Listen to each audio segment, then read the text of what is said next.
कशी काय सेटिंग आहे याच्यामध्ये?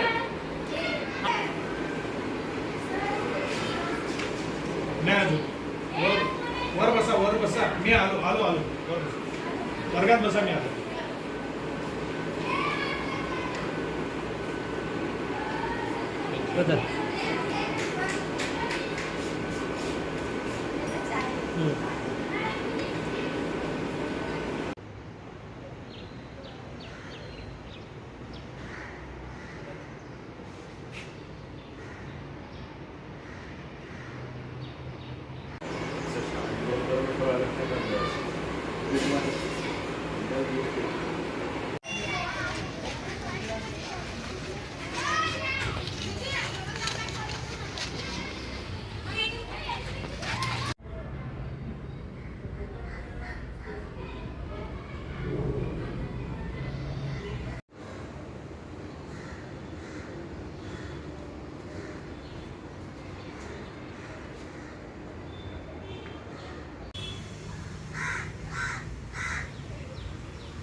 हो हो म्हणजे कोणत्या ॲक्टिव्हिटी चालतात? योगा वगैरे असं काही.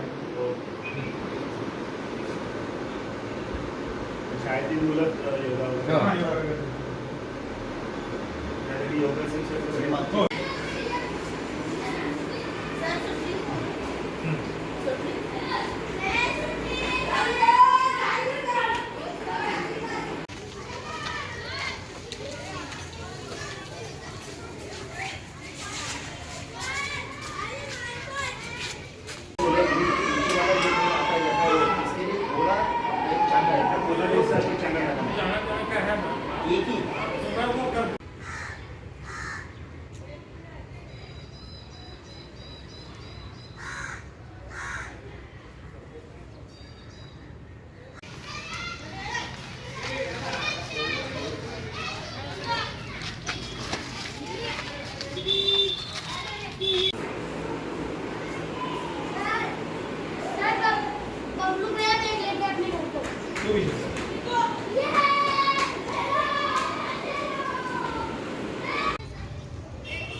कोपऱ्यात पण आहे.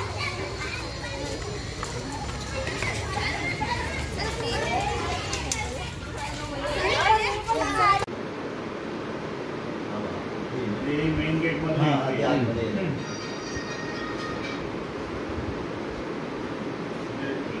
इन आउट एक्झिट सगळे कव्हर केलेले, सगळे पॅसेज पण कव्हर झालेले. हे शौचालय.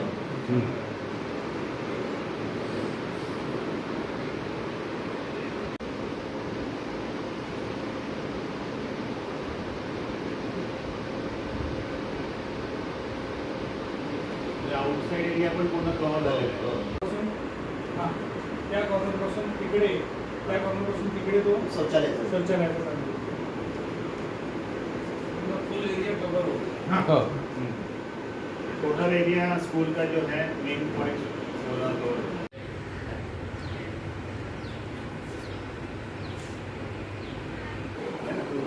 और उसको और कर बड़ा कर उसको स्कूल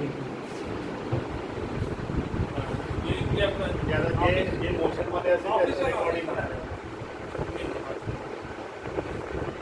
दिनांक 21 ऑगस्ट 2024 शासन निर्णयानुसार सर्व खाजगी शासकीय स्थानिक स्वराज्य शाळांमध्ये शासनाचे निर्देश आहेत. त्यानुसार महापालिका आयुक्त डॉक्टर इंदुराणी जाखळ यांनी महापालिकेच्या सर्व 61 शाळांमध्ये CCTV बसवण्याचे निर्देश विद्युत विभागाला दिले होते. त्यानुसार माननीय आयुक्त महोदय यांच्या मार्गदर्शनाखाली विद्युत विभागाने सर्व प्रशासकीय प्रक्रिया तातडीने पूर्ण करून सर्व शाळांमध्ये CCTV बसवण्याचे आदेश पारित केले. महापालिकेच्या 61 शाळांमध्ये 502 CCTV कॅमेरा बसवण्यात आलेले आहेत. सर्व शाळांमधील मुख्याध्यापक कक्षांमध्ये मॉनिटर बसवण्यात आलेलं आहे. शासन निर्णयानुसार मुख्याध्यापकांना ही जबाबदारी देण्यात आलेली आहे की त्यांनी आठवड्यातून किमान 3दा CCTV फुटेज तपासणे आवश्यक आहे आणि त्या CCTV फुटेजमध्ये काही आक्षेपार्ह बाबी त्यांना आढळल्या आहेत तर त्या जवळचे जे पोलीस स्टेशन असेल त्या पोलीस स्टेशनला त्यांनी रिपोर्ट करणे आवश्यक आहे. यामुळे CCTV यंत्रणा लावल्यामुळे सर्व शाळांची सुरक्षितता वाढलेली आहे आणि मला वाटतं कल्याण डोंबिवली महानगरपालिकेने यात प्राधान्य देऊन सर्व शाळांमध्ये CCTV बसवण्यात आलेले आहेत. विद्यार्थ्यांच्या सुरक्षेसाठी महत्त्वाचा फायदा होणार आहे. आमचं ही कल्याण डोंबिवली मनपा शाळा क्रमांक 68-12 मी निलेश वाबळे आणि हे आमचे सर कोळेकर सर. तर इथून मागे आम्हाला विद्यार्थ्यांवर जे लक्ष ठेवावं लागायचं आणि त्यावेळी जी त्रेधा तिरपीट उडायची तर ते आता यावेळेला आम्ही 24 तास आमची शाळा जी निगराणीखाली राहील, त्यामुळे आमच्या विद्यार्थ्यांची सुरक्षितता जी आहे तिचा एक प्रश्न मोठा सुटलेला आहे.